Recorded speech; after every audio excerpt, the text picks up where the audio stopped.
those of you who got an invite, welcome to Nerd Prom. No matter where in the world you are, we're all Nerds International. With the hyphen. So I was thinking we need to rename the podcast, right? Yep. Because it's got twats in the name, and a lot of people see that and they think, I'm not going to listen to that. You know, It's got a swear word in it's it. lewd. Yeah. It's crude. So they write us off straight away. Exactly. So I was thinking, like, what's popular right now among the kids? YOLO. YOLO. Well, maybe the Flintstones. I hear that a lot. The Flintstones. Yo-yos. Yes, yo-yos. Pokemon. Pokemon. You know a lot about Pokemon. Actually, yeah, I do So love. do I, to be fair. All right, well there we go. So we're going to rename the podcast to the official Pokemon podcast. No. Let's call it the YOLO Pokemon Official. Let's sling one more cool word in there. Fam Sunglasses. Fam Sunglasses Podcast. Nailed it. So it's the YOLO Pokemon Fan Official Sunglasses Podcast. Yep. Welcome everyone to that.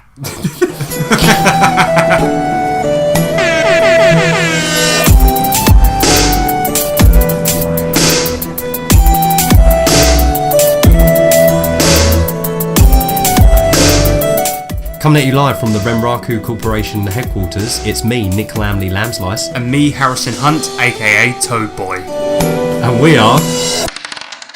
Tabletop Twats. Yes, we nailed it. We did it. We said it at the same time. Yeah, but I thought we changed our name. Oh, Shit. I forgot it though. Oh, fuck. It doesn't matter. So we've got a bloody show for you today, listeners. Humdinger. A real humdinger, because we've got the intro. We've got what you've been slaying. We've got the main subject, which this time is Winter Eternal. Yeah. And we've got a competition that is related to that. So stay strapped in, fuckheads. Woo! And then we've got the Chamber of Challenges. We've got a new feature. It's the Summoning Circle. Oh, this one's a bit creepy, yep. Yep, and then we've got Electro Letters. It's going to be a show. It's going to be a show, that's for sure. Oh, yeah. Yeah, it is. We don't want to make promises that we can't keep, so we would say that. We'll say it's going to be a show. Definitely going to be a show. Right, let's get on with it, mate. Let's do this. Bye. Oi! Yeah? What you slaying? So this is what you've been saying, and this is where we talk about what we've been playing that week. Yep. And I've got in front of me a delicious teriyaki noodle, instant noodle pot. Oh. And so what I'm going to do is I'm going to eat that, and I'm going to let you lead this one. Fine. So you start off this one. What have Okay. you been playing this week, Nick? Right, so I have been playing this week. I played Warhammer, which was a regular bi-weekly Savage Warhammer campaign that we're playing. Eric's GM in it, and started off pretty intense, to be fair. I don't know whether Eric had a bad day or got woke up on the wrong side of the bed, but man, we He was trying to kill us. yeah, he was welcoming us to what Warhammer should feel like, I think he said. Because after this big epic fight we had with some people that were setting themselves on fire for a laugh, They thought it would be a great laugh, great idea, absolute fucking giggle to ignite themselves and then run at us. and then run at us and try and give us warm hugs. So straight off, I mean, the first guy jumps up onto a well, set himself on fire. Like it was nothing, and then all his mates then turned out. No, I mean we took 18 people, if not more. It was fucking crazy. It was nuts. It was our party were fighting this like fucking shitloads of people. Yeah, in like a town square, all setting themselves on fire. it was And intense. it's because there was like sort of loads of plagues and shit going on. Yeah, And like in the previous episodes in that, my character has succumbed to this plague and is slowly getting a bit more plagued up. I think you kind of helped yourself along that route, though, didn't you? By Well, she drinking found- Warpstone. The thing is, right? Warhammer fans will be like, "What? Why Yeah, would you do that?" Well, because my character is she's very nice. She's very naive and very, very, very silly. So Yes. she means well. Exactly. And she found this warpstone in the like room of an apothecary, and right, so yes. she thought it would be some sort of cure. So she You drank nabbed that it. and the stuffed bird that you've now got on your shoulder. Do you know what? Part of me though was metagaming a tiny bit because it actually did make sense because she would drink it because she thought it was some sort of cure. But part of me wanted to be like Jeanette's story, where I would drink it and turn into some sort of wicked, awesome witch. Just blinded at the moment. It's just the sort of temporary blindness. Not You're really. getting there. Yeah. So you was doing that. My character, Raggy, had his kill zone. Oh yeah. My rolling was on form. You were standing in one spot, and every time a monster stepped into that spot, you would kill it. I was just rolling really, really well. The god dice were on my side that morning, and man, anyone that got into my kill zone just got splattered. It was brilliant. But do you want to say what happened to you, man? You had some pretty tough. Fuck, you it was had a tough fucking horrible. time. Because in the other episodes of this campaign, I managed to get myself a pet goblin. Yes, Called Fluffy. we loved Fluffy. Well, not all of us loved Fluffy. No, I think the team's grown. Bill, I think Bill. We play with Bill Lear. You may well know Bill. His character, he has a character called Magnus. Yes, and he ain't having it. Well, oh, he wasn't having the goblin, was he? No, but eventually he's come around. We call him Maggie. Maggie, we love Maggie. Yeah, he's a I big think cuddly. even if the characters don't like him, I like to think that at least the players do, with the exception of Shosi Blackaxe, who is not a fan of Fluffy at all. Well, we're talking about him like he's still here, Yeah. but Fluffy sadly died. yeah, we lost him.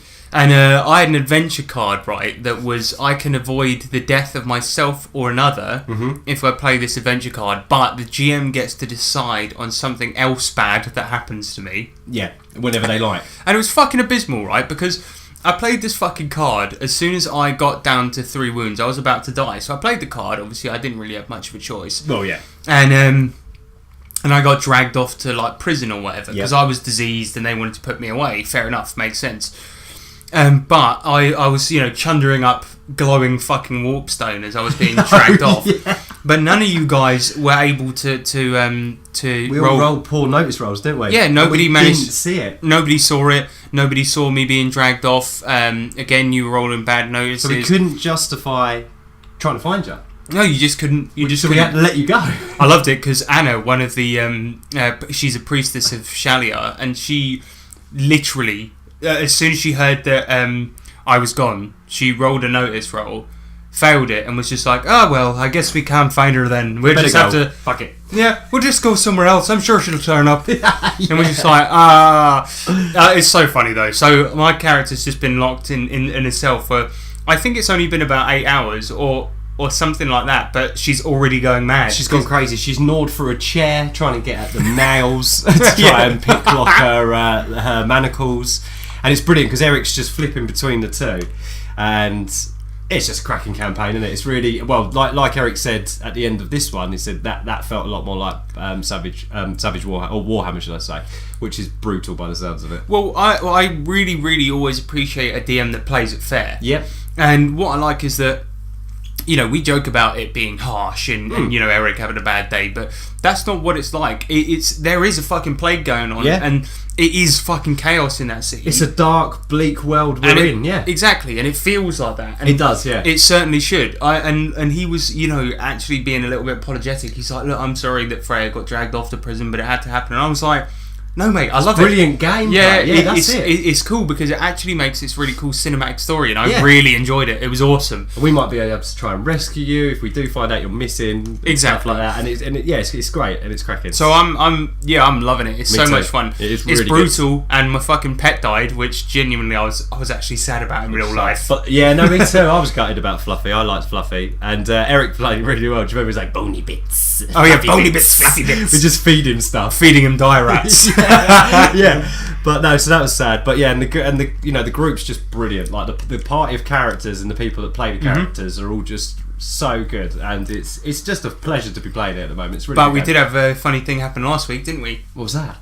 Good old the last time we played, not this time, but the time before. Yep. Harold, who is a lovely German bloke, fell asleep. Oh didn't my he? god! We just heard a snore coming over the chat. What were we? It was so funny Hangouts, because isn't it? we were like, we could hear the snore, and I was like, "What's that noise?" And then Eric was like, "I think Harold's fallen asleep," and he was like, I'm not asleep." No.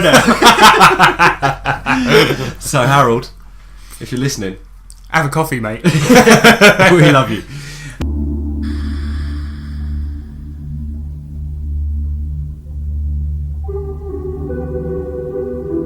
Now it's time for the final battle.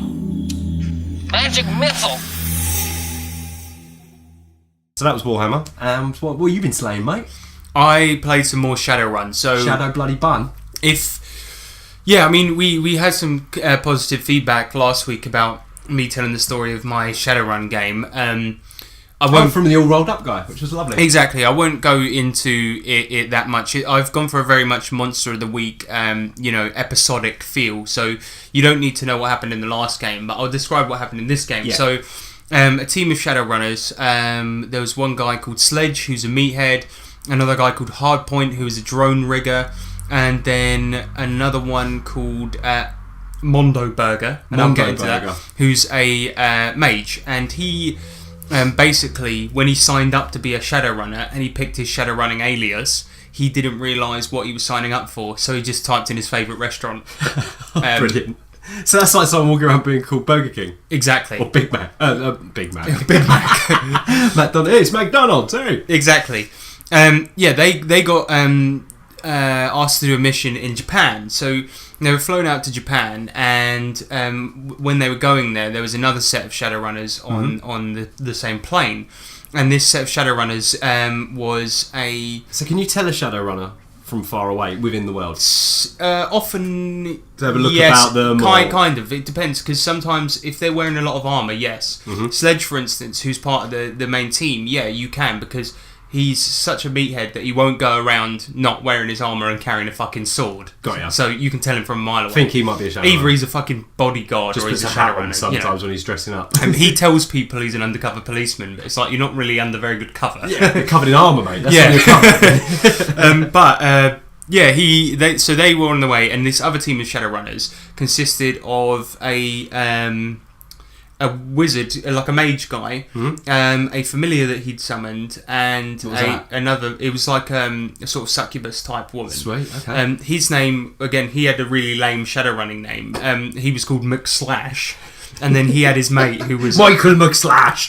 He had his mate with him who was an orc who carried a massive sword, and his name was Dr. Muscular. That's pretty cool. Anyway, I thought he was going to say Dr. Big. They were on the plane, and this other team was giving it all to mouth. They were layering them off and all of this. Yeah. Anyway, they got there. They got a limousine to like this remote warehouse, and this is going to sound like I gave them way too much, and I did. And there's a point to this. Yeah. But this guy said that a company, the Renraku Corporation, was moving a product, and it was being moved, and they were moving it on a certain day. He didn't know the time that they were moving it. He wouldn't tell them what it is. He just told them it was in a big black box. And he wouldn't tell them what it is, and they were moving it, and they didn't know the method that they were moving it, and they didn't know the time. Okay. But they had to stop it. And Right. he said that they hired another set of Shadowrunners to do it. The douches on the plane. They put two and two together, and it was the douches on the plane. So, only the team that managed to stop it would get paid for doing it. Got ya. So all through the campaign, this other team of Shadowrunners kept on fucking with them and trying to annoy them and shit like that. And it was really, really funny. And like there was a point where basically Hardpoint, the drone rigger, bought a bunch of I think they're called fly spies or something like that. They're tiny little drones that look like bugs. Cool. And he was going to fly it around the Renraku Corporation. And as he went to do it, he was, using it through his eyes, and he was looking through the eyes of the little fly spy thing. And the other team just came up and pushed him in the river. Oh, and no. the other guys like jumped in to save him and all of this. And while he was doing that, his fly spies got fucking taken down. I don't think they're called fly spies, but I like that. It's something like that. Little fly spy. Anyway, I'll try and summarise this quickly, but it all went fucking crazy because they hacked into the security robots, and while they did that, the security robots noticed their hacking attempt, located the team of Shadowrunners and started fucking firing on them, so they were fighting the security robots out the front. Oh, man. The rival team of Shadowrunners saw an opportunity because there was a huge fight going on out the front of the building, the office building in Japan. The streets were being torn up, the fucking buildings were being blown up, and all of this shit. And the other team of Shadowrunners just came in like on a motocross bike. They were sitting on it, and they just went woo, woo, and just drove past into the office building, started jumping on desks and firing at all the office workers, killing people left, right, and centre. It was fucking crazy. And then, so our team, like, of Shadowrunners, they were instantly just like, okay, this has gotten way out of hand. Let's get the fuck out of here. Anyway, the whole fucking point of the mission was that the guy that wanted this package to be stopped was so desperate to get it stopped that he gave them a gold card and said, this has basically an unlimited budget. Whoa, you can get whatever you want, but I'm going to install a tracking device in your ear, and you will need to return this stuff to me. Put a purchase order in. It will be with you tomorrow at 4 a.m. when you need to go and stop the package from being moved. So you won't have it today. Today's for research. Yeah. And so that fight happened before they even had all the fucking gear. So the next day, so all the day where they were trying to do the research, all it was just a big fight. They got no research done, and what they did is the next day they just picked up a helicopter, a big load of fucking cannons, 2 machine guns, 3 motocross bikes, and a fucking crane, and went over to the fucking office. Had no idea how the package was being moved, and they were just hovering with their fucking helicopter near the office, and were just like, right, we're waiting for a truck or a tank or something like that. What they didn't know was it is actually an underground train. And this train was going underground, and was going under the ocean it was going to be overground for one short amount of time, where it had to go over an island in the middle of the ocean. Okay, that was going to be the point if they did their research, where they would be able to grab it. Now the other team managed to get the research, so as they were hovering there, the other team flew past in a jet, and they were like, "Fucking follow him!" So they followed him, and as they were following him, they just a fucking Sledge leans out the window with one of these giant RPGs that he's got, and he's like about to shoot it, right? And Mondo Burger, who's like a scholar, he goes, "Can I use my physics degree?" Them two do not go together. He goes, "Can I use my physics degree to help him?" And I'm like, "Yeah, of course you can." So he rolls, and he's like, "Okay, I'm going to allow you to give like Sledge a plus on this RPG shot." So, he gets a plus on the RPG shot because he tells him the physics. Role-playing game shot? What the fuck is that? Oh, very funny. So, he gets like a physics bonus on how to do it. He knows the angle and all of that shit. Trajectory and all that rubbish, He shoots down the fucking jet, so that was their last lead. He killed all them lot? Yeah, he killed the other team. And they had the information about the train? Yeah, they had the information about the train. Oh, man. That was the last possible lead. They could have followed the other team to where the train was. But they took them down. And they fucked the mission. Wow. So then they were like, okay, well, what do we do now? We have to return all the goods, and we've just failed the mission. And they were like, no, fuck that. We're going to cut our ears off and fly to Mongolia. Of course you do. You're watching the Fantasy Shopping Network. With all your fantasy shopping needs. Today we've got a deal for you, ladies and gentlemen. We got a fucking fantasy from the likes of which you never fucking seen. You put anything in here, you get a +1 to cooking. I tell you, motherfuckers. I've had a little bit too much to drink this morning. Go fuck yourself, you motherfucking fucking neck. Okay. Come on, Larry. Come on. Oh, hey, Jerry. My wife left me, man. I know, man. I know. Come on. That was the Fantasy Shopping Network. So you bought a new product, didn't you, Nick? Yes. Well, if you remember, I picked up Trail of Cthulhu not too long ago. Oh yeah. Gumshoe. We've played it once, and it was brilliant. So Nick is doing a live unboxing. So I'm doing a live unboxing, yeah. So I picked up the DM screen, apparently. Okay. Doesn't look like there's a screen. Oh, it must be a thin screen. DM screen and reference guide. Floppy screen. But it looks like it's going to be a floppy screen, yeah. Oh, that's a shame. I was expecting a cardboard screen. But... Well, let's have a look. Let's see what it's like. First. Oh, no, actually, it's not bad. That was pretty nice. Well, it's kind of floppy screen. But it's like glossy. It's like a glossy, thin it's tall. Cardboard. It's like A4, so it's 3 sets of A4 standing portrait. That's not bad. Have a feel. It's cool. Let's have a look at that. And this is and it also comes. It's not bad at all. And to be fair, for £12, it's not. And it comes with a nice little book as well. Yeah, it comes with a pretty good book. It's the Trail of Cthulhu Keeper's Reference Book and Screen. So obviously that's the screen, and it's just. I think it's just a book for a quick reference for. And it's got a really nice picture of like some people looking on some Aztec ruins and mountains. Yeah, it's really very cool. nice, mate. I've got to say the art and the kind of Art Deco feel, because it's set in 1930s Trail of Cthulhu. I really dig it. It's cool. But there you go. That was a quick one, but yeah, that's from Pelgrim Press, and that's Trail of Cthulhu. And we will do an episode on it eventually. Well, I also picked up one more thing. I got the Oh yeah, what you get? fucking Wilds of Dungeonland, which is an AD&D module. I have read this before, but I previously... Fuck it, I'm just going to say I pirated the fucking thing. Arr! It's not pirates, is it? No, it's not. Arr, I pirated the module. If you say it in a pirate's voice, it's Then fine. it's not illegal. No, because they Because don't know it's- what it is. Nothing, everything's legal to a pirate, you see. Exactly. Arr, me hearty. No, when I downloaded it, I actually was in international waters, so it's fine. There you go. Um, You made a pirate very proud. But back in the day, a long while ago, while I should have been doing a job, I actually converted the entirety of this module using a pirated PDF. Arr.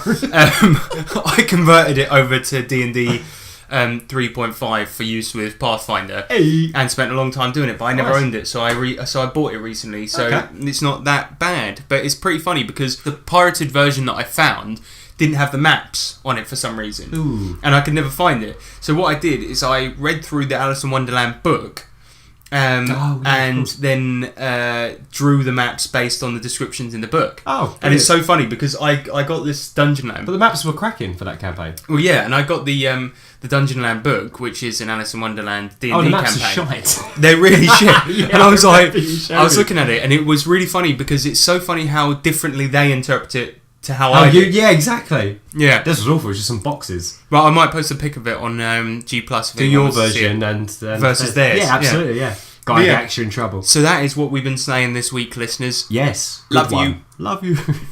Bye. Main subject. Main subject. Main subject.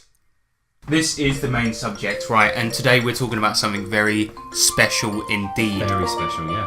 We are talking about Summer Eternal. It is a tropical Summer, setting. Summer on and off. Ish. It is a tropical setting for Savage Worlds, and it is set in Jamaica, man. No, actually, that's offensive. Everything's fine. That's not even funny. Come on. It's called Summer Forever and it's set in Jamaica, man. Da-da-da-da-da-da. No. No, let's get come on. serious. All right, let's. Right, shut up.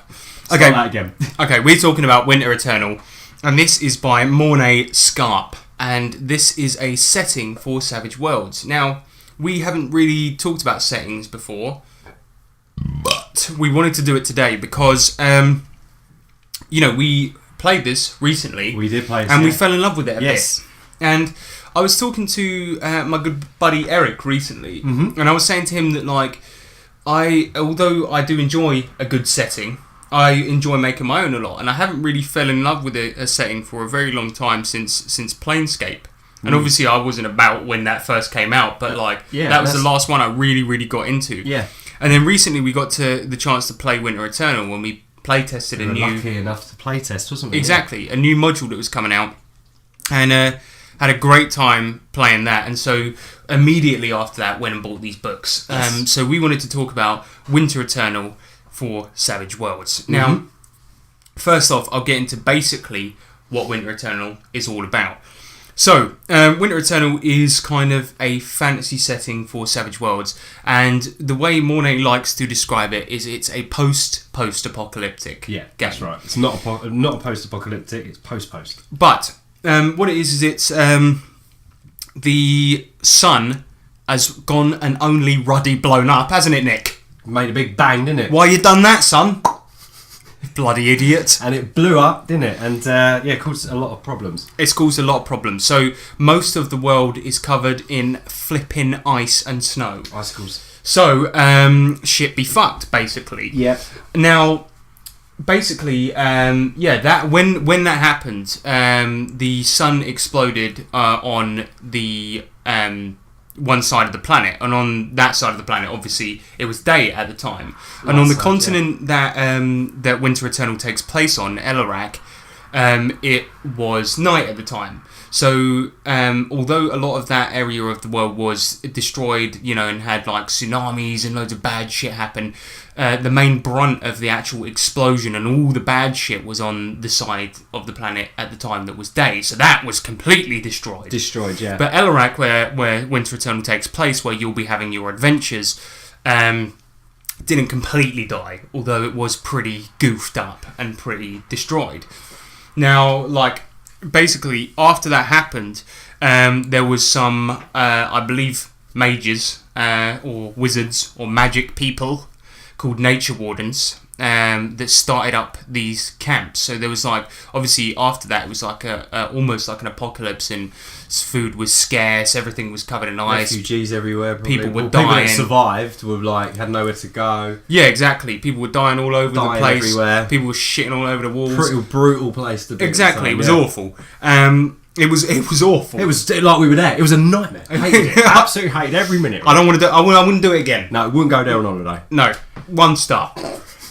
So yeah, these mage guys, Nature Wardens, started up. I believe it was 5 camps. 5 small camps. Yeah. Yeah, and these camps started up. They were magically heated, weren't they? That's right. Yeah. So the Nature Wardens were part of the Green Council, and they set up these camps, and they had found ways to magically heat it and grow food and things like that. Exactly. So obviously throughout the survivors and things like that in the land and shit, the word of these camps spread, fast. Yeah. And so people flocked to these camps. And most of the people that tried to get there died on the way and all of that, which was pretty bloody rough. But obviously over time these camps grew and grew and grew and grew, and eventually they became actual proper walled cities and stuff like that, with structures and governments and proper housing and subway and shopping malls.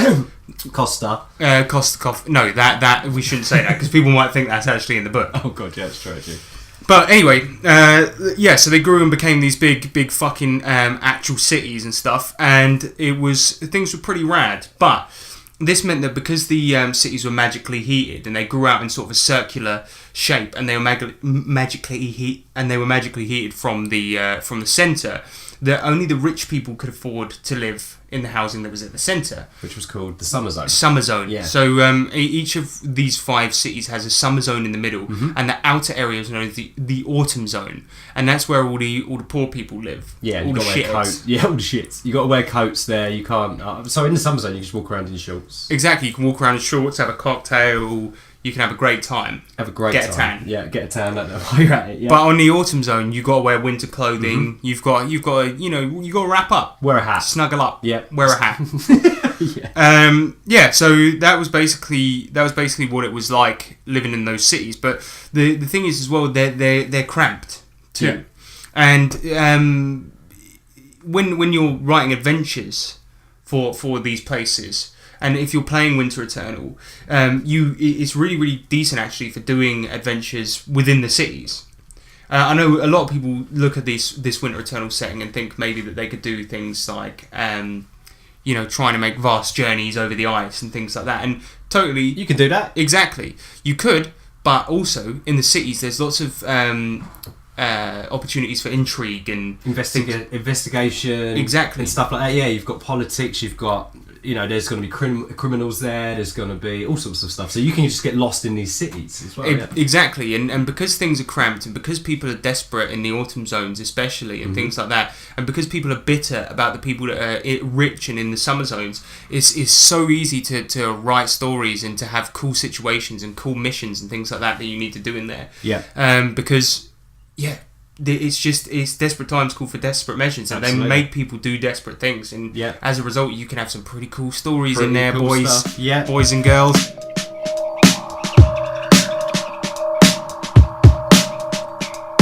Yo, I'm from the autumn zone, where motherfuckers never leave you alone. You go to the pub, try to buy a drink, motherfucking place is filled with skinks. That's a bad word for the McKellians, lizard guys, real reptilians. Don't get me started on the fucking grain. Parkour pups, motherfucking pain. They're dogs, but don't say that to the face, or you end up with the mace to the face. I'm aware that I just rhymed face with face, but I not that good at lyrics. Thank you. Also, as the cities grew and became more and more thriving, they then started to build these archways which linked all the cities together. Now, they're not finished in construction, are they? In the time that this takes place in, they're not. But They're basically, nearly. there's these archways that are basically like these fucking vast, sprawling roads, tunnels. aren't they? Yeah. Yeah, and they connect most of the cities. I say most of them because some of them aren't connected. There's one in the northeast. I can't remember which city it is, but I'm fairly certain that's not connected to anything. Right. But it's connected to like one other settlement, but it's not like connected to any of the others. But these archways are magically heated, and then like every 15 minutes or so, it's got like an exit point and some little encampments down the way. But it's not got anything else down there. But some of them aren't completed. But it makes like an easy, not easy, but a relatively easy passageway to And go they've got down. like their own little ecosystems that have grown around. So you've got like plant life and stuff that grows around these kind of roadways, if you like, because they're heated. They're life's been able to grow. So I can imagine there's all kind of creatures and things like that probably. And there's Creatures and features, and there's little settlements on the roadways and stuff like. I think some of the elves live there. Dirty elves. Dirty elves, yeah. Well, that's the thing. Yeah, elves are treated pretty rough. Well, I had it pretty rough in Winter Eternal as well. Good. But Nick, let's talk about sun shards, mate. Sun shards. So, yes. when the Earth blew up, not the Earth. What am I talking about? The Earth's no game. when what's that glowing thing in the sky, Nick? The moon. The other one. Sun. That's the one. That's the one. When that blew up, some bad shit happened. Right. No, bad. No, what I'm talking about is sun shards, mate. So, another thing in Winter Eternal was the discovery of sun shards. Now, these are these sort of magical. I don't know if they're magical, but they're shards, and when they are illuminated by light, they give immense amounts of warmth. That's right. Orange Now- crystals. Exactly, and you can imagine these being of immense value in a world like this, where warmth is such a commodity.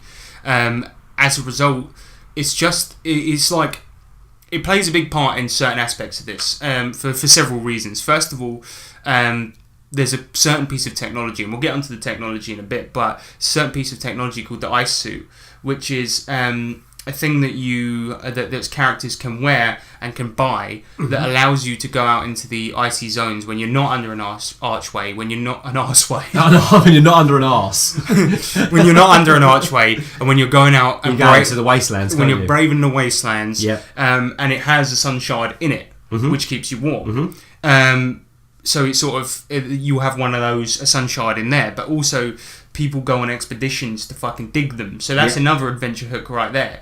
If you hear about like a deposit of sun shards somewhere or whatever, Go find and you them. hear about it before anyone else, you might need to get out there quick. You might have like shitty amount of supplies, but you need to get the fuck out there, mate. Yeah. Or whatever. Or it's like there's also like old ruined towns and that are under the ice that's been buried for like, since the sun's exploded and stuff, and you can go explore old ruins and things like In that. the book, it doesn't really give like a concrete answer as to where they come from, but it's rumored. Could be out of the sun. Could be out of the sun. Could be from a meteor. Meteor. Could be a goblin did it. Could be a gremlin did it. Threw them all about. Could be I fucking did it. Maybe I did it.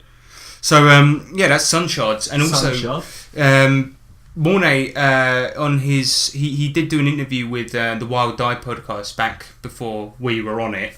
And it was a really good interview actually, so I'd recommend people go and listen to it because he was interviewed by Jamie and Eric, who were very good at doing so, and it was really, really cool. And he spoke about how in fantasy games you often have worlds that have progressed for many, many hundreds of years and they never progress in technology, yet in Winter Eternal you've got this sort of like beginnings of an industrial age, Almost and like you've an got industrial revolution. Yeah, exactly. it like sort of I hate saying it because it's such a generalization, but steampunky. Yeah. But But not. Yeah, because it kind of when I say that, it makes it seem less creative than it is. Yeah. But it's very, very creative in that it's got very, very cool technology in there. Well, look at the. Do you remember when we was playing the playtest and that kind of almost like powered what was it, like a taxi, like a big wagon turned up? Do you remember? Oh yeah, it was like a weird fucking powered bus thing. Yeah, and there was some like you got goblins, there's like some velocycle things. Yeah, velocycles, There's messenger balls. balls, and you've got the ice suits, as we said. So that's yet another cool aspect of Winter Eternal, is the technology in it is like sort of steampunky as well. It's growing, and there's new things being made. In the book, you've got like a good list of items, and I've always said this about books: like whenever you buy a setting book, one of the things you want is a big old fuck off list of items to put in your game. Yeah. Because even if you get a setting book and you're not that dead sold on using everything from the setting, one of the things you can put in any setting or use again is the items. Yeah. And it's so cool because you get so many in this that are so worth using and have actual proper gameplay connotations. Okay. It's so obvious that Mornay is somebody that understands actual mechanics, because he's put in items that have actual gameplay benefits. Yeah. And that's what makes them cool. Because you look at them and you go, okay, well, this actually affects this in this way, as opposed to, oh, okay, it's just a cosmetic thing, or it's just there. Yeah, it's a cool sword. It's just fluff or whatever. That's cool swords, and it's like, what does it do? Well, it looks cool. Nothing. Anything else? No. Yeah, so it's pretty cool. But we should get into a few of the archetypes that are available. Now, I do think one of the problems with what we're doing here is maybe we're giving too much away, because people are going to be like, they're going to listen to this podcast and be like, well, they've told us everything, we don't need to go and buy the book. But go buy the book. Got to buy the book. So worth it. Well, anyway, archetypes wise, we're gonna skim over the next few Yeah. points, because we're gonna talk about the archetypes, the races, and the maps. And the archetypes, you've got things such as adventurers, artificers, bards. You've got cleric of change. Actually, cleric of change is really cool. I'm going to read the entry of this. Clerics of Thorn, the god of change, are an unpredictable lot. Sometimes they help, sometimes they hinder. They might give away information for free or ask some ridiculous task as payment. For many citizens, it seems like they're just plain crazies, but maybe those people just don't see the greater plan, in quotes. Nothing is constant, and these clerics embody change. And I like them. That's they're cool. They're a bit fucking A bit mental. wacky, isn't it? Yeah, I like Bit them guys. wacky, mate. Taking a piss. Wacky. I like when it's like, yeah, I'll help you out, but I need. But you could be one of the nature wardens, those Yeah. guys that originally started the fucking camps. You could be a light bringer. Actually, you wouldn't be one of those ones, because that was a long time ago. That was a long time ago. You could be a light bringer. You could be an ice runner. But the new races, you've got I think they're called Mechelians. I can't remember how to pronounce it. Oh, it is Mechelians. But there's a race that we are quite fond of. Yes. New race. Yes. It's the bloody Grains, mate. The grains, mate. Yeah. We love the Grains. They are dog people. Yeah, they are dog. They're just. But big although dogs. you shouldn't say that to them, because they're not dog people, they're Grains. They get But if you call them a dog people to their face, they say, don't call me a dog people. They don't like that. They don't like being called a dog people. But they're awesome. And we will get into it later, but we come to know them as the roof dogs. Roof dogs, yep. But they're awesome. So you can be a dog person if you want. How good is that? You want to be a dog person, be a dog person. Yeah. I've always wanted to be a dog person. You could also. I've always been more of a cat person. I like cats and dogs the same. I hate both. No, you don't. You've got two cats. I know, I'm just kidding. You could also be a goblin. Oh yeah. Yeah. You can be a goblin. And I you was a could- goblin Yeah. when we played you it. played a goblin. You could be orc tainted. You can. You can be orc tainted. No, you can be obtained. Don't you dare tell me what to do. But also, the one last thing I wanted to touch on about this book before we summarise is that the maps are really cool. And if you buy the book, well, even if you don't buy the book, they're free on Drive-Thru RPG, so you can print them off. There's free adventures on Drive-Thru as well. Yeah, for this. So go on Drive-Thru RPG and get the free maps. Because the artwork is fucking amazing as well. Yeah. So if you fancy just having something to stick up on your wall, if you own a wall, get the maps and stick them on your wall. Yeah, exactly. They're really, really nice maps, actually. I got my mate to print them off at work. Actually, shouldn't say that. Fuck it. He did it. He did it, you know, and he's somebody's got to out him for the criminal that he is. All right, because that is office ink you're using. That company toner. All right, that's not free, okay? And that is theft. That is government theft. I'll bleep his name out. Don't worry. Yeah, just do that. It's easy.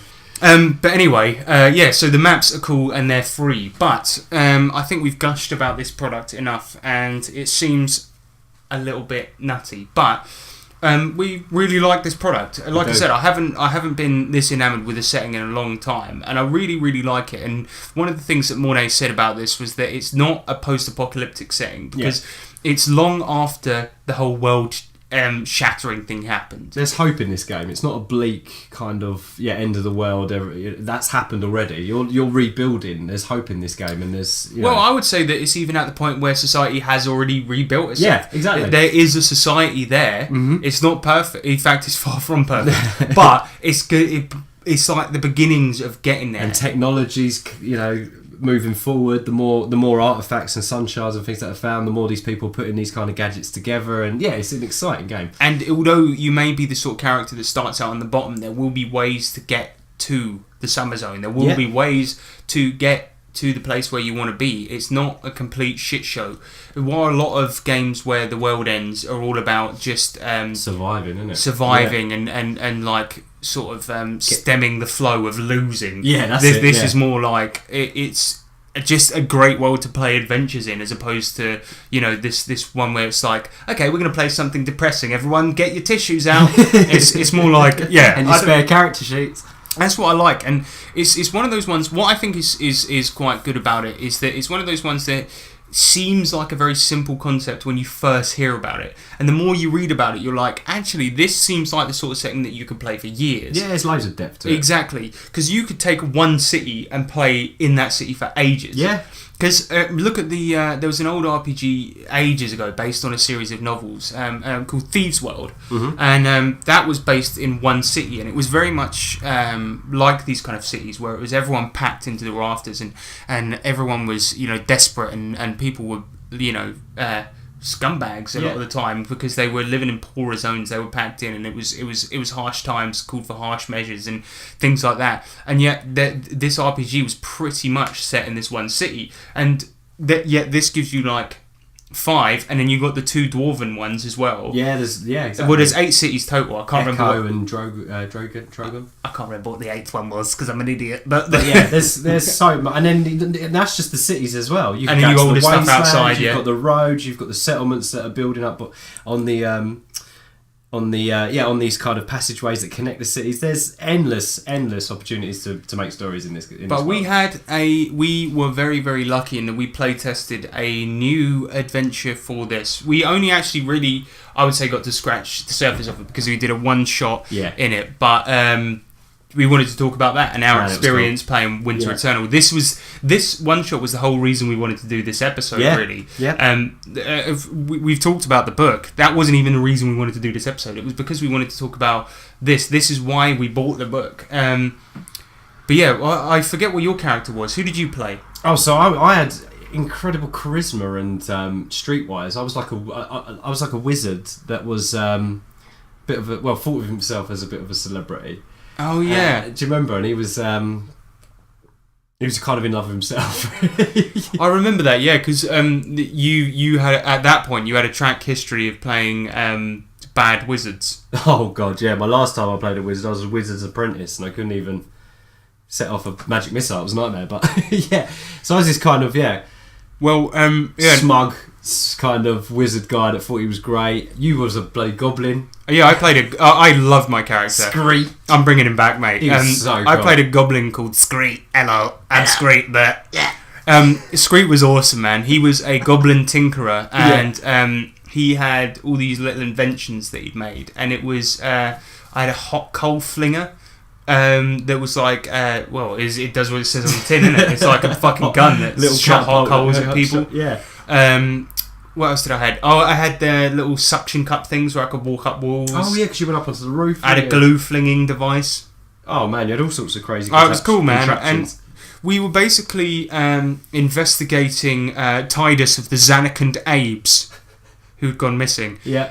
The funny thing is, Nick, there's about one person who just got that joke, right? It's a bit of a reference, and I want anyone who got that joke to send us a message and tell me, because that was a good one. That was a deep cut reference right there. But basically, there was this sport in one of the cities. I want to say... Oh, what was it called? What fucking city was it? Oh, Haven. It was Haven. And there was a sport that was being played in that city, right? And the Haven team had this star player, and the sport was that you had to sort of smack a fucking spiky metal orb with a hammer into the opponent's goal. It's fucking cool, man. And the cover, I think it's the cover art that we got to see, is really cool. Really, so when it comes cool. out, have a look at that. Yeah. The star player for that team had gone missing, and we were investigating him. And the game was being held it was a home game, wasn't it? It was like this cup winning game. Yeah, and it was a big thing for the city. Huge deal, yeah. Because, all the people. Oh, it was a dwarven team that they were playing. Yes. And, morale was low and all this shit. I mean, I got in a fight the first time I went to a pub. That's how shit things were. So, that was the kind of shit we were having to do. And so we found out that the star player had a gambling problem. That's right, yeah, we did a bit of investigation, didn't we? Because I'd really, really good streetwise. So we got some information that, he had a gambling problem. And where he had been just before he had disappeared. Yeah. And then we went to, I think he was indebted to the Thieves Guild. That's right. Because of his gambling problem. I couldn't remember how the two things were linked. Mm-hmm. But There's a bit more investigation than that. But I think he was gambling with the Thieves Guild. Like his gambling debt was with them or some shit. I can't remember. Yeah. But anyway, we went to the Thieves Guild and then we had a fight. Big fight with them. I jumped on. Well, I walked up onto the roof. It was I was walking a bit more vertically than usual. Oh, it was brilliant. I went up and I fucking shot a bunch of people with hot coals. Mm-hmm. We stabbed a few folk. And then I traded one of my inventions for the guy back. That's right. Yeah. I think that was it. I think there was a lot more to that campaign or that mini adventure, because I think this new book that's coming out is going to have a lot more adventures in it, or it's going to be a lot longer than that. I don't know the details really, but that was like the little play test of that new setting that we did. And it was fucking really cool. It was really good. Yeah, man. Winter Eternal, it's cracking. Everyone get on it. But that reminds me, Nick. Yes? I think it's time we move on to the next segment, because we've talked about this enough, we've gushed enough. Let's move on to the competition. Where can you get it from, first of all? Drive-through RPG. Print on demand. Yeah, get it from Drive-through RPG. It's print on demand. It's Lovely wicked hardback. on demand as well. So get it, blood. It's a high-quality hardback. It's a high-quality hardback. It's not one of them low-quality hardbacks. Nah. Because if you think you're getting a low-quality hardback, think again. you can fuck right off. Oh, goodness. Did you say something about a competition? I did say something about a competition. Oh, yeah. We got a big surprise in for you, listeners, so keep listening. It's coming up. It's coming up next.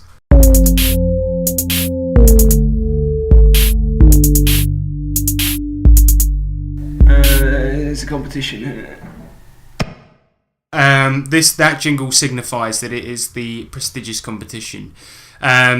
We have very kindly been given by the company Just Insert Imagination, who make Winter Eternal, the chance to give away some copies of Winter Eternal. Now, within this competition, we are going to be giving away a PDF copy of Winter Eternal to anybody that enters the competition. What? I know.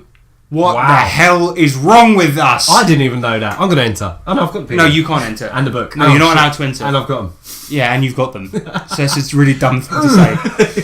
That's brilliant. So yes. Just by entering. It's just by entering you can get a PDF copy, but the grand winner of the competition will also get a luxury hard copy, high quality edition. Hardback. Yes, exactly. You will get a hardback copy of it if you are the winner of the competition. Why? I know, the value, Nick, is through the roof. I mean, for real, there's so much value that there is a leak in the roof. That is brilliant. I need to get that fixed. Oh, right, okay. Yeah, I wonder what that dripping was. But if you want to win, what do you have to do to win? You tell me, I have no idea. Okay, so the competition that I've come up with, one of the cool things about Winter Eternal, I feel, is that it's got an amazingly quick elevator pitch. Yeah. The sun explodes, the earth is covered in ice, and it's 200 years or whatever after that. After this happens, yeah. Yeah, exactly. So I think that that's what's so cool about it. So what I want the listeners to do is send in their very quick one-paragraph setting ideas. Ooh. And the best one will win. And we will give extra prizes for either amazing creativity or comedy. Yeah. Alright? And we need you to email those in to tabletoptwats@gmail.com. It has to be email only, because we're going to email you your download codes or we'll email you the hardback. No, I'm only joking. Or we'll email you to get your address or whatever. So that is what you're going to do, and we are going to come up with our own setting ideas now to get your creative juices flowing all over the place. I'm going to come up with one right now, right? And this is a completely original idea, right? So my setting idea is called World of Tits. And what it is Oh God! it is a world, Nick. Yep. Now you're not going to believe this. Yeah, come on, lay it on me. It is a world where everything Is made of tits, so you open your tit fridge and you get your tit milk out. I'll play that. All right, so would I. So, what's your setting idea? Go. Oh God, on the spot. Okay, what we'll do, right? Actually, no. To come I've got one. Go on. My game is called Somebody to Love, and you are a disembodied ghost that goes around trying to find the perfect body to possess. That's actually a really good idea. I bet Mornay steals that now. No, copyright. Somebody to Love, copyright. So, listeners, send us in your short setting ideas, your elevator pitches, and send them in to TableTopTwats@gmail.com. Do it now. If you want a free copy of Winter Eternal. And You cannot say better than that. Exactly. And if you want a hardback copy, do a good one. Do a really good one. Yep. Yeah. And next week, we will read out all the entries on the show. Of course, yeah. Now, that is saying something, because if we get a lot, that means it's going to be a really bloody long episode. Bonus. Yeah. Yeah, if it's too long, we might have to do it as a separate bonus episode. So get entering, guys. Please get involved. Great competition for a great game. So. And thank you very much, Justin Sturt Imagination. Go and have a look at their other products as well, because they're really good. Mutation Deck. Bada bing, bada boom. Snap Science. Wait. Welcome to the Chamber of Challenges. Chamber of Challenges. The Chamber of Challenges. Chamber of Challenges.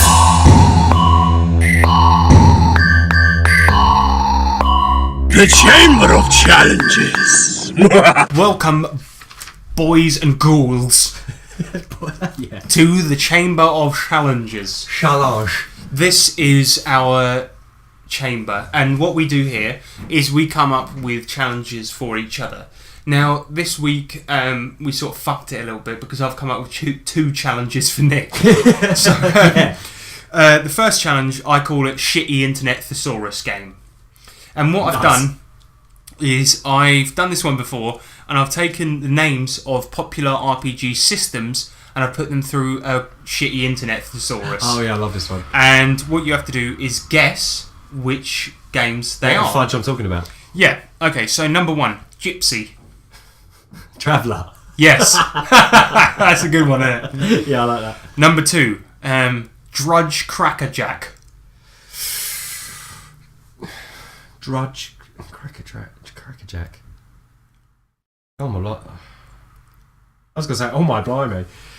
Drudge, that's like a slave. Oh, what is that going to be? I don't know. I'll pass that one, that's hard. Hackmaster. Ooh. See, this one's a bit of a weird one because it...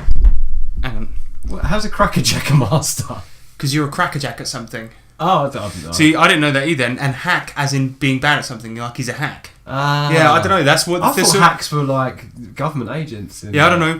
That's just what stupid Thesaurus... internet thesaurus machine. Exactly. Number 3, Cold Everlasting. Winter Eternal. Yes. Number 4 is going to be Dark Break. Oh, Dark Break. Shadowrun. Yes. Whee, Very good, mate. And the 5th and final one is going to be Quinquagenarian Comprehensions. This is a weird one. Oh, what? Quinquagenarian Comprehensions. No. You have to guess something. Oh. Quinquagenarian Comprehensions. Okay, Yes. let's work with that. Because Stop looking at my shelf of RPG books. Yeah, I know. No, stop it. Oh, shit. I don't know. I've got no idea. Just say your name now. Just say a name now, GURPS. No, that one was 50,000 fathoms. 50 fathoms? Yeah. Oh, to fathom something. Yeah, comprehend it. Comprehend it, I get And it. then I just thought, I know there's no other word for 50 as in a number, really, but I just typed it in the thesaurus and it came back with quinquagenarian. It was like if you're 100 years old, you've got... That's a funny name. A centurion or Centurion. whatever. Yeah, I don't know, so quinquagenarian. Well, wow, there you go. So that was shitty internet thesaurus game. And what did I get? Some points. Sweet. We never add them up. No. I think I did alright. The second challenge that I did for you, gave to you, was to mine deep, to get deep into the dark web and find the worst RPGs you possibly could. I did, yeah, that's right. So I had to get on the intertubes and do a little bit of researching, and I came across... Well, I found one, and also a really cool story that goes with it. Everybody probably already knows this if you're a hardcore RPGer, but it was news to me, so I thought I'd let you know. I found one. I think I found what the worst RPG is. Not from an indie company or anything like that. From a big company. So this is quite interesting, and it's also got a cool story that goes with it as well. So the RPG in question is The Adventures of Indiana Jones role-playing game. Oh God. This is a rare, notoriously shit game made by one of the biggest hitters in the industry. TSR made this. Oh. The game was poorly designed with terrible rules and such a narrow focus that it was nearly unplayable. When TSR lost the license to Indiana Jones RPG in the 80s, all unsold copies of the book had to be burnt.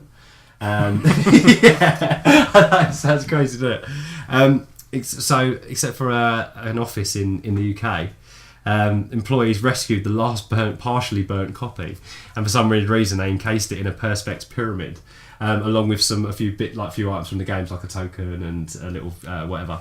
And it changed hands over the years a few times until it got picked up in 2001, and it's now because it was partially burnt, it's the Diana Jones Award that they give at Gen Con for RPG gaming excellence.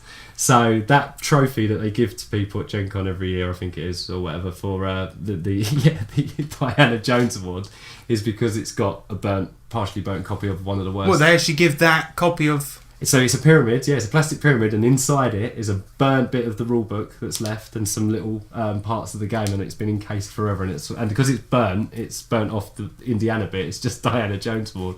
Oh, right. How comes that? That's amazing. Yeah. So, Diana Jones. That's fucking awesome. Because it's the last partially burnt copy that got rescued because they lost the license. They had to burn all copies, and for some weird reason they decided to put it in a pyramid, and then over the years it got picked up, I think, in 2001, and now it's a Gen Con Award. That's really cool, man. That's really interesting. So it's the worst. I don't know, mainstream game to be made. See, I'd heard of the award once before, but I just thought Diana Jones was a person. A lot of people do, yeah. You just assume it's just man. someone that was a big person in the industry at one point, but no, it's because it's that. That's really interesting. I wonder that? if you could ever find the rules, because I would love to see how bad it was. Yeah. So if anyone's got the Indiana Jones role-playing game from the 80s, please let us know. I was going to say send it to us, but send it to absolutely do not. Just sell that shit or keep it. Yeah, they've all been burnt apparently. So that's the last one. So you go. Well, that's really interesting, man. Thank you very much for That's that. all right. That was a good challenge. Yeah, that was interesting.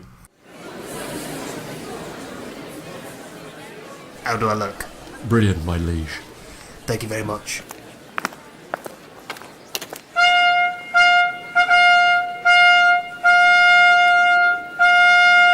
Okay. Friends, loyal followers, 'tis I, the person formerly known as the Homeless Gnome. I address you today a new man, for I have received some Patreon donations. And now I stand before you as the Gnome King of Patreon. But my campaign does not end here. Although I am resplendent in my new clothes and in this fabulous castle, I must crush the tabletop twats. Although I have stood atop them in order to get to this position. I require yet more money, yet more things, because I will require more kingdoms, and one day I will take over the world itself.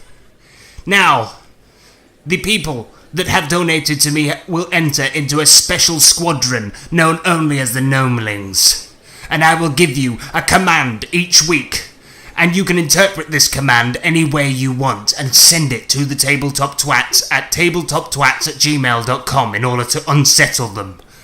And this week's command is simply bacon. So, to Gary McCallum, Morgan Ellis, Irina, and the Wild Die podcast, go out there, gnomelings, and destroy. Thank you for the money, and thank you for making me rise to the unfathomable heights that I am now risen to. Fuck off. That will be all. Bunch of cunts. Welcome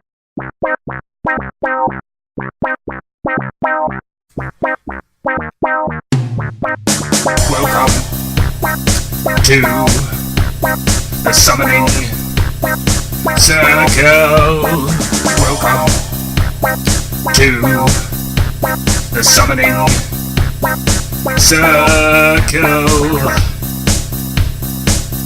Thank you. We've been the fuckheads. You've been great. Have a good night. Okay, so we spoke previously on Google Plus and on our community about how previously when I was at Nick's house and we recorded this podcast that I think Nick had a ghost in his house because I heard some weird noises when I was editing the podcast. Now I'm scared. Now I he's can't scared. sleep with the light So off. we've been messing with the dark arts. Yeah, we wanted contact. So I've been doing a bit of research into celebrities that are into RPGs, specifically dead celebrities. Yep.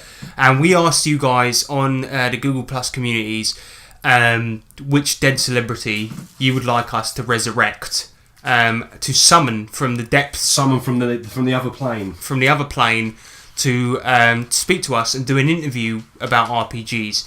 And so I'm going to do my dark magics and summon one now. The only thing is that once I do the spell, I'm going to have to maintain it for quite some time, and it's going to take all of my willpower to do so. So I will not be able to speak while I do it, but I am going to summon them. So we got a good list of people that we wanted to summon. What were the suggestions that we got in? So Eric Lamoureux asked us to summon Marlon Brando. Yeah. Big RPG fan, actually. Yeah, he's well into his RPGs. Yeah, exactly. So that would have been cool. Matthew asked for Gene Wilder. Mm-hmm. Gary asked for Carrie Fisher. Yeah. Tony Fanning asked for Sir Alec Guinness. Yeah. Good one. Yeah, good one. Dan McLaughlin asked for French Carolingian rulers Charles the Simple and Charles the Fat. They were big RPGs as well. Charles the Fat was actually the person who invented hip hop. Yeah, that's right. Actually, the Fat spelled with PH. Yeah. And Manuel asked for Lemmy from Motorhead. And that's who we're going to go for this time, because I'm quite a fan of heavy metal music, and personally, although I will be concentrating all my willpower and my eyes will roll into the back of my head, I think I would like to personally summon Lemmy from, well, let's be honest, he's probably in hell because he's into heavy metal. So anyway, I'm going to chant the incantation now.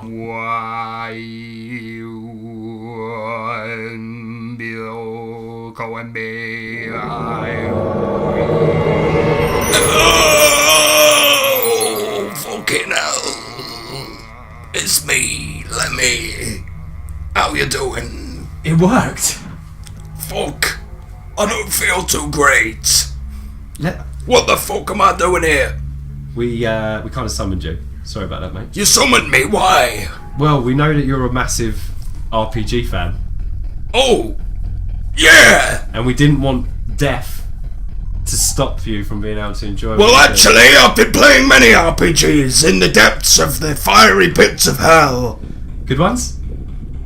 I've been playing Magical Fury.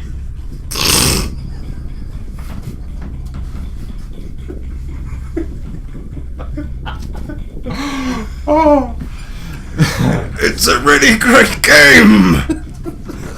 like, who you been playing with? Charles the Fat.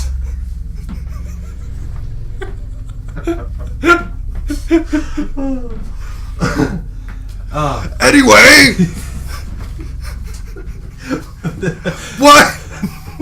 why did you summon me here? Well, I hope I didn't pull you out of the game. Oh no! Too many fags! So, alright, cool. Well, we just want to know Ghost fags! what's your favourite RPG ever? Probably 50 Fathoms! I like pirates! Oh, fuck. Listen! You like pirates. I'm sorry I'm subbing you.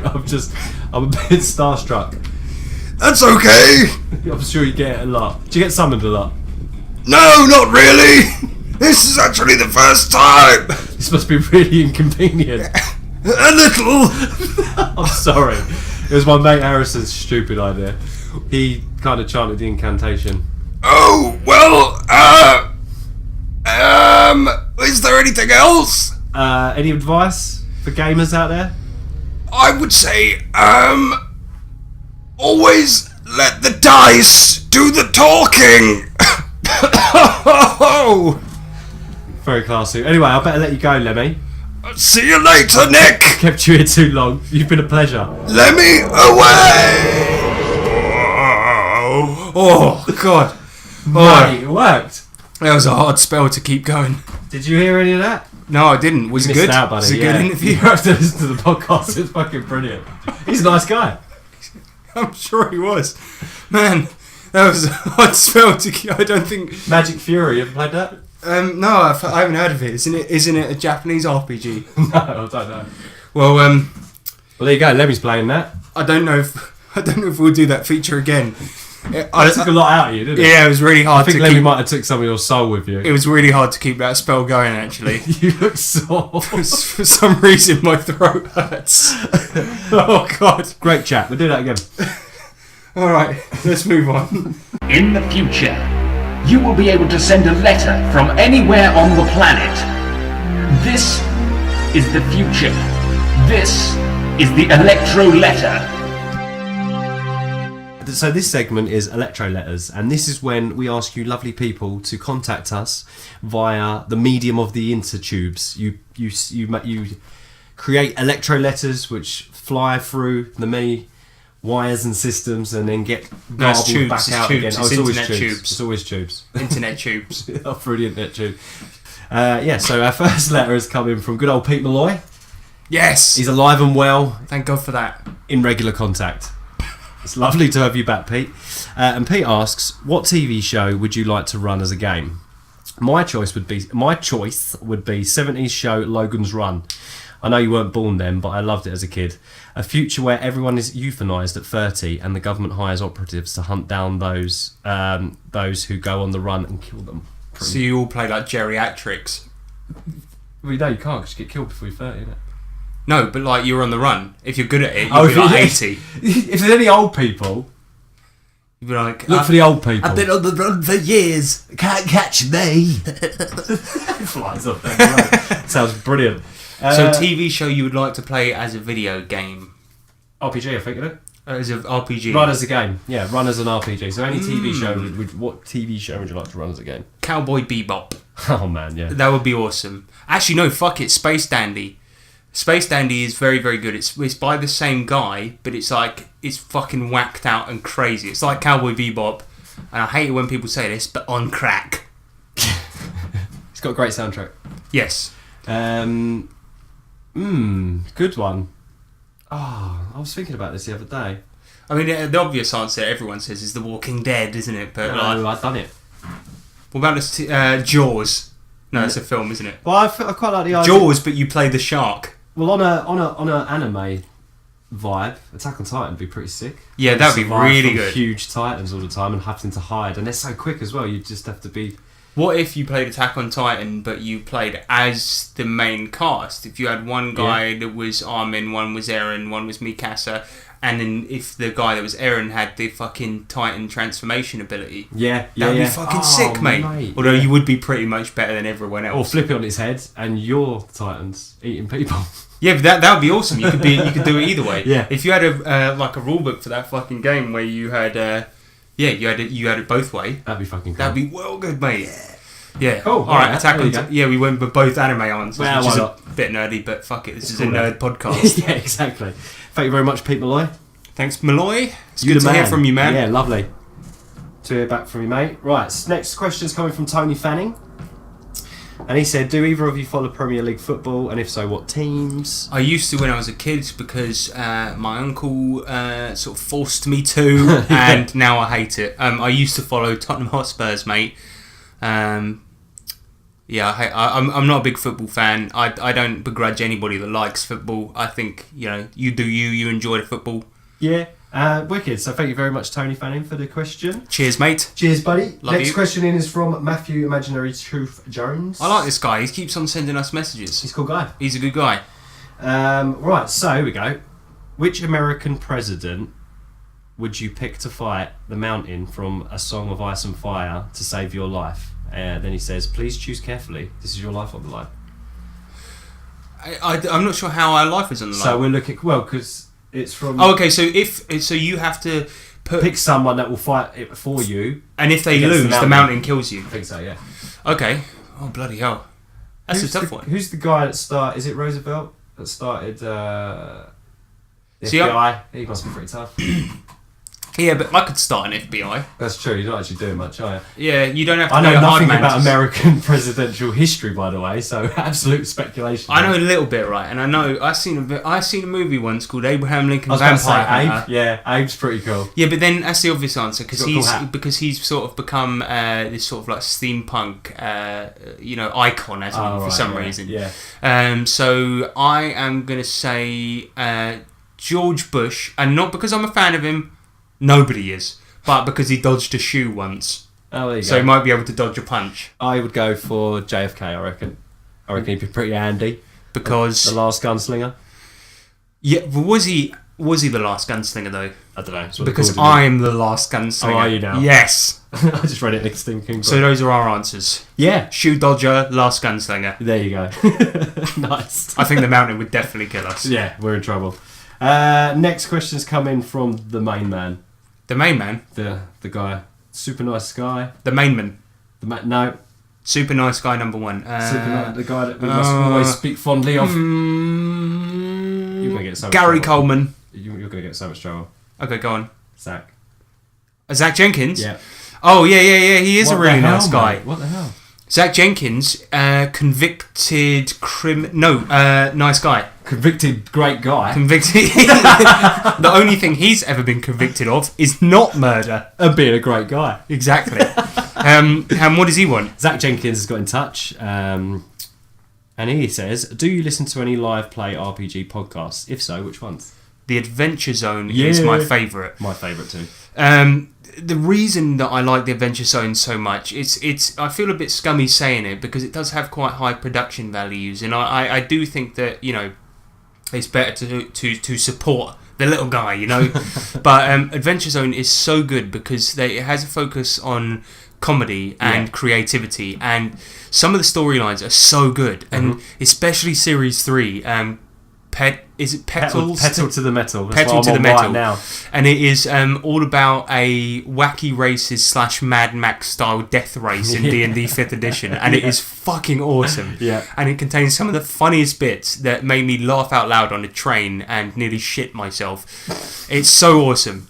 In addition to that, I am a massive fan of the Fighting Ravens as well, which is one of our Nerds International colleagues. Yeah, so me, also Gathering the Dorks, that was probably the first ever live play I've ever listened to. Sadly no longer going, but their back catalogue is still all up. If I can recommend one, I'd say go watch Forget About It. Listen to Forget About It, it's hilarious. And Zach listens to How We Roll, Sneak Attack, God's Fall, and Nerd Domain. Nerd Domain. Okay, so he's given us some recommendations there. We don't know if they're any good, so they don't have the official Tabletop Twats seal of approval. They might all be murderers that he met in jail, but that doesn't matter. Go and listen to them anyway if they're good. If they're not, stop listening to them. Who cares? Yeah.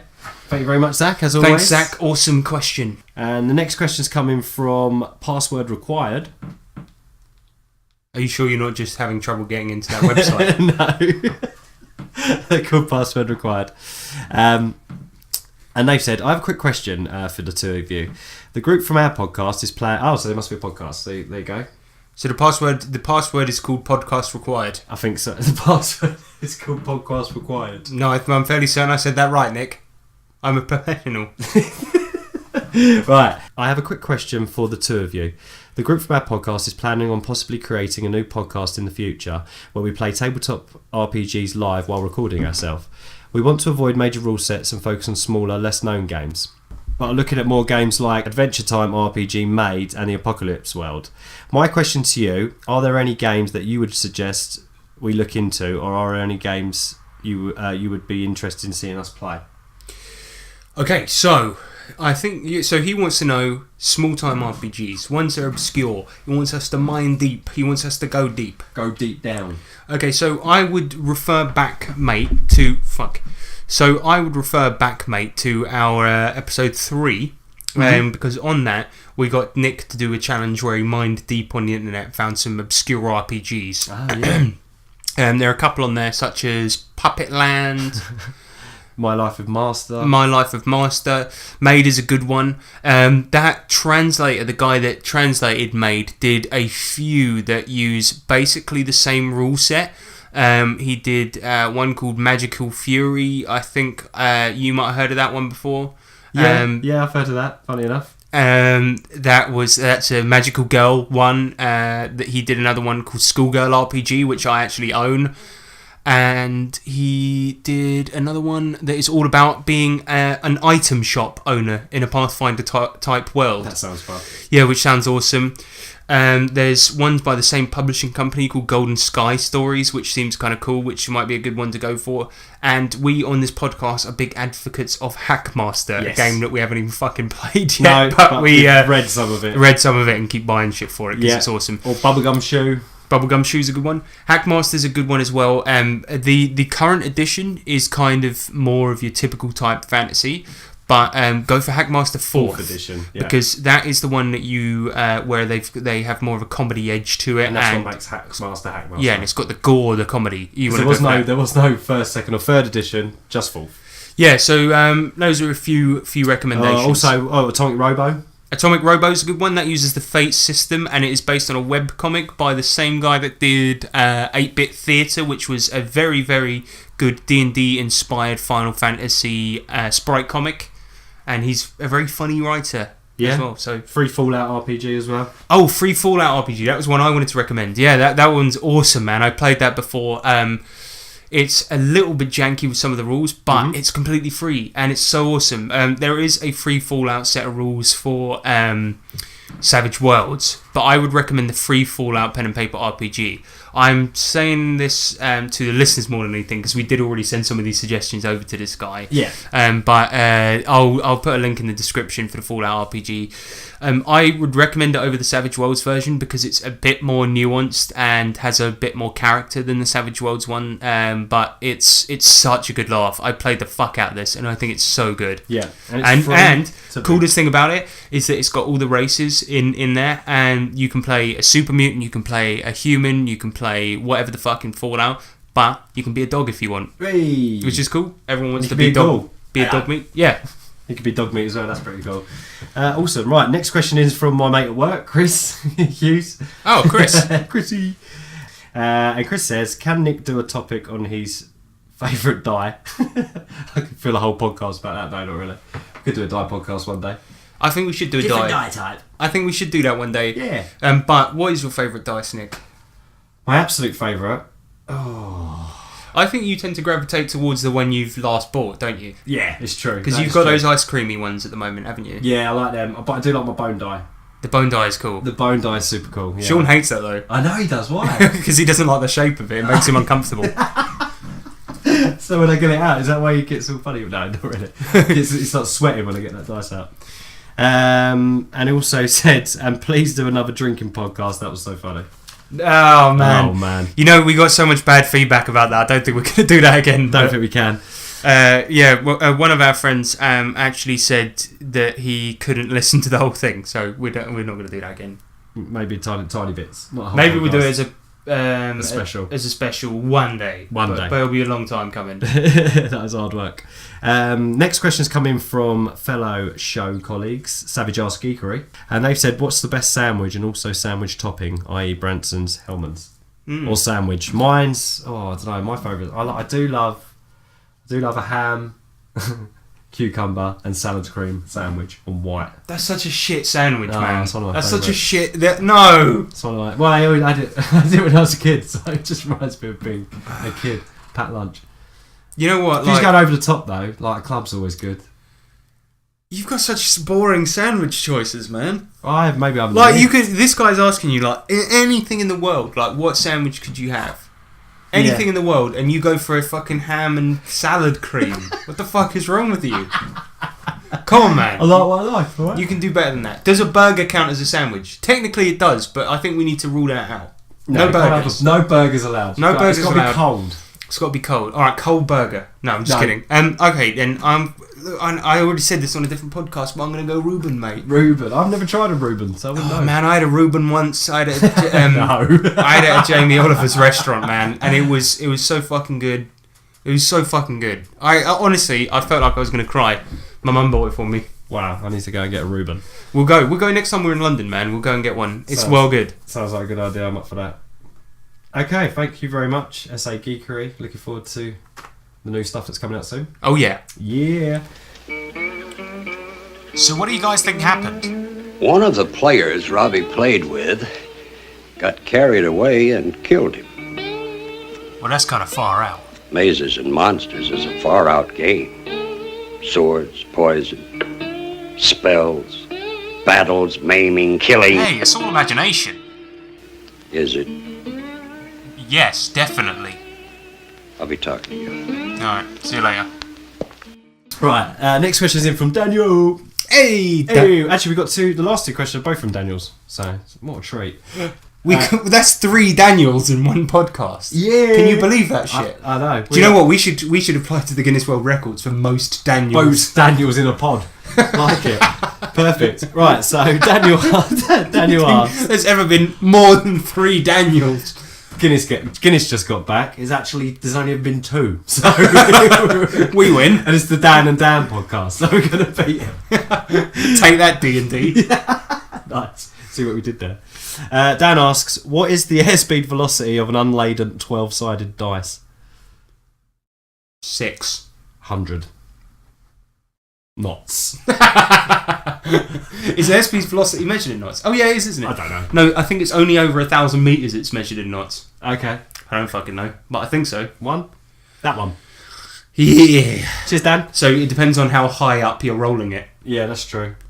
And I'm a pretty high roller, baby. That's how I roll. Right. Next Dan. Next Dan, please. Right. Daniel McLaughlin, the guy with the coolest laugh on the internet, sent us a nice email. Dearest twats, I was thinking about aspects of the Savage Worlds rule system that I use the least. There are many, I admit, because my gaming bias is narrow. Mainly sci-fi, some horror, and fantasy. That I don't venture out as much as I should. I started to think what an adventure would look like if I designed it on parts of the system that I keep dusty on the shelf. The adventure started to look like a party of spellcasters armed with armor-piercing RPGs trying to outrun a mechanized battle-hardened army with capable leader in an exotic vehicle. My question is this. If the twats were to put together a one-shot with rules you don't use that often, what would it look like? Also, can you bring back... Okay, right. He goes on to the summoning circle suggestion. So, if the twats were to put together a one-shot with rules you don't use that often, what would it look like? Bloody hell. That's a toughie. That is a toughie. That is a toughie, and I hate it. No, I don't. But rules we don't use that often. Man, I don't know, because the thing is, we don't really strip out that many rules, do we? I guess in the games that we play, we tend to keep most of them in. Yeah. Oh, actually, I tell you what, the one that we fucking hate, and I think a lot of people do this. In fact, as far as I'm aware, most people do this. Casting times. Oh. In Pathfinder and D&D, I fucking hate casting times. I just think it's so fucking tedious. So I think if it were me, I think it would be a game of wizards sitting around just going, in an hour you're going to be completely fucked, and they're sitting opposite each other just going, you just wait mate, because I'm 10 minutes in front of you. They're just sitting there. It'd be like Dragon Ball Z then, just sitting opposite Charging each other, up. just like you're going to get it, I swear to God. Not if I could brew this quicker. The magic missile just goes off. Like, Yeah, that'd be awesome. wow, yeah, I'll play that. Yeah. It's like a game of like the tension was building up to I've got 5 minutes left to my spells. Your best way of winning the battle would be to convince them to stop before the hour is up. yeah. Please don't do it. So there you go. We play that. Yeah, we played out. Casting time. Casting time. The game. Wicked. Thank you very much for the question, Dan. Keep on flipping them tables, mate. Yeah, that was the final Dan. That was the last Dan. Oh, God. Thanks very much for sending your questions in. I don't know why I did it so sarcastically. We begged for questions. You can't. I know, yeah. Thank you so much. We do actually appreciate Yes, it. of I don't know course why I we do. said it like that. We love 'em. We love the questions. We love you sending them in. Please keep them coming. Keep them coming throughout the week if you want. We like speaking to you guys. We Yeah. really do. And stay in touch. Please do. Do indeed. One day we'll figure out how to use a computer, One day. and we'll keep in touch. Ladies and gentlemen, may I have your attention, please? We're now ready for takeoff, so please fasten your seatbelts.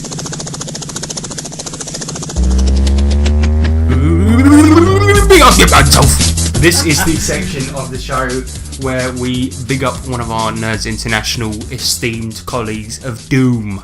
Yeah. Of Doom. Yeah. And this week we want to talk about good guy number one. Good guy number one. It's the Jizzle, the Jamie Pizzle. Yes, it Actually, is. that sounds awful, doesn't it? Jamie Pizzle. Yeah, Jizzle.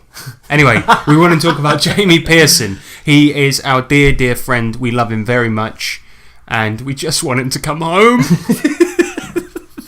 Jamie, I'm doing like a really heartfelt face there. Yeah, You won't be I able know to you see are. Yeah, the that. tear in your eye. No, he's been away and he's come back and he's... And this time he's stronger than ever. Yes. Have you seen his sick beach bod? Yeah.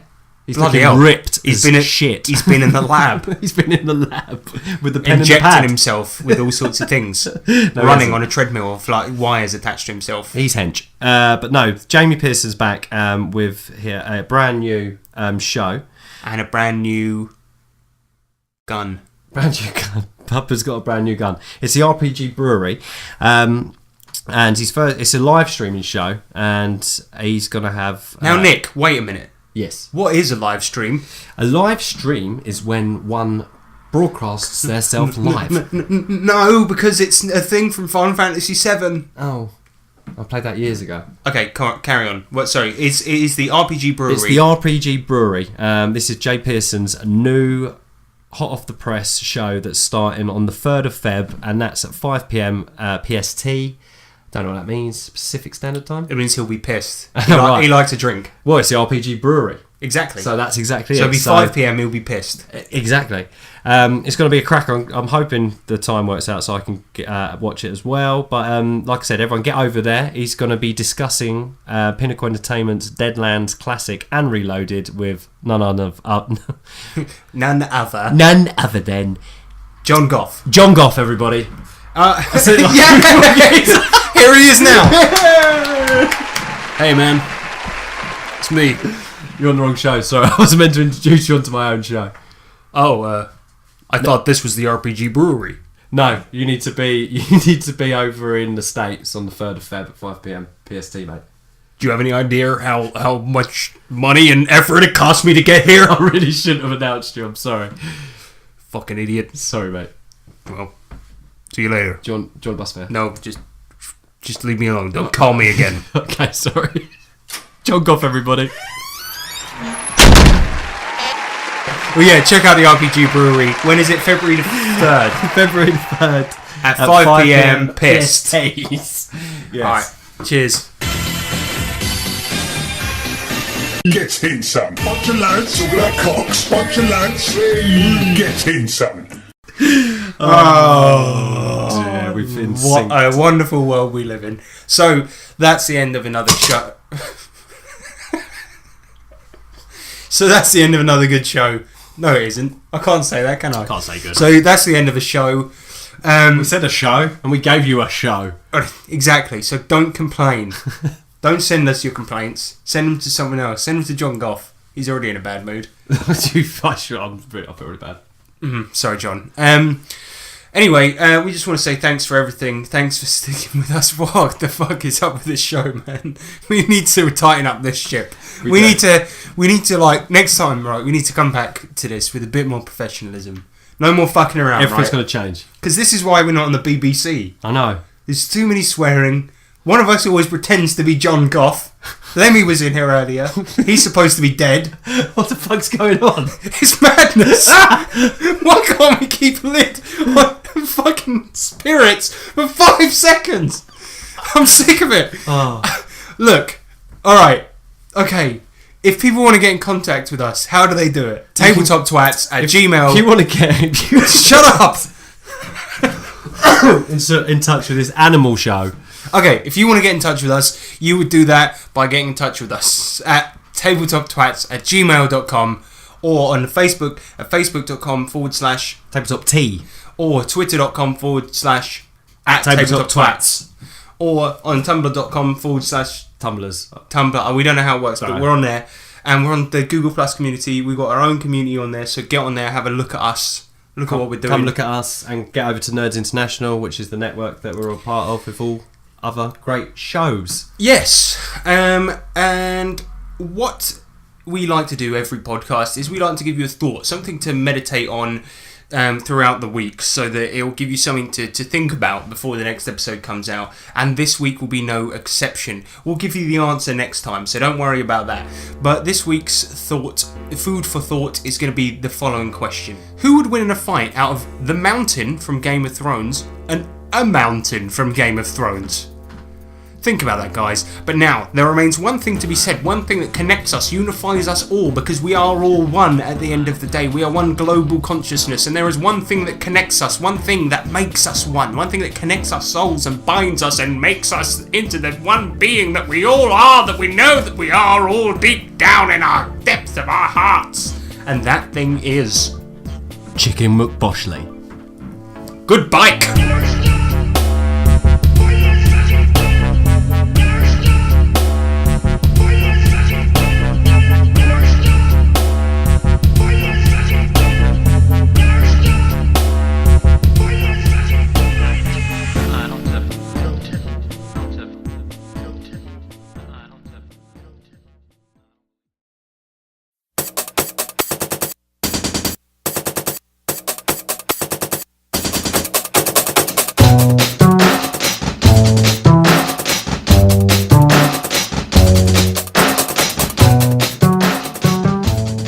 Shit, I forgot to mention on what you've been saying. I got one more fucking thing. Mate, you missed out. Yeah, I bought. You didn't tell me. Yeah, I bought another RPG book, man. Some fucking old lady on eBay. She was selling her son's book. Like, he moved out or some shit. Right. And he was selling this old RPG book, like a first edition RPG book called Bonacons and Vagabonds. What? Yeah, it's like... Say that again. Bonacons and Vagabonds. Bonacons and Vagabonds. Yeah, it's weird. But look, have a look at this, man. Oh shit! Look at that. It's a fucking state. Yeah, no, but it's got like fucking like gold edge round it and shit. Yeah, it's got cool like this little lock on it. Looks and like shit. it had a leather front. Yeah, man, it's pretty crazy. But this is like a really old RPG book. I don't know. It's creepy When as was it fuck. published? Well, it doesn't say. It's really weird. Like, yeah, I don't know. For some reason, it doesn't say. But it's like it's written in this like weird old English type font. But Man, it's that got is like weird if you look at looking. this page here, it's got like pictures of like D20s and stuff on it. So it's like this might even like predate D&D. Wow. But this woman was saying how, like, I messaged her about it, and she was saying how she just wanted rid of it as quick as possible, and Weird. she even like drove round to my house to give it to me and Maybe shit. she had no idea what it was. No, like definitely not. I was well chuffed when I got it, mate. I got it. She sold it to me for a £1. Like, No way. You got £1 for this? Yeah, I'm not shitting you. This has got to be worth some money. Man, this looks like it should be in like a glass cabinet. It's so bad. Anyway, look at this. Ancient Like, looking. I'll just I'll open it up. Look at this page. Oh yeah. It does this weird thing. Look. What is that? Why is it glowing like that? It's making me feel a bit funny. Should I touch it? Should I touch it? See what happens. Yeah, you go first. No, I'm a bit scared. It's your No, book. I'm Mate, a bit it's your scared. book. All right, rock paper. All right, scissors, no. stone. All right. I'll touch it. If you give me £10, I'll touch the glowing. Hold on a minute, I'll touch the glowing page if you give me £10 For the book you paid £1 for? Yeah. Give me a tenner and I'll touch it. Just give me a tenner. I'll touch the glowing page. You touch it. What? Just for no money? Just touch it anyway. All right, fine. I'll do it. Fuck it. Fuck it. I'm not a wimp like you. Oh, okay. All right, here I go. No. What's happening? What's happening to my arm? No. Shit. What the fuck just happened there? Harrison?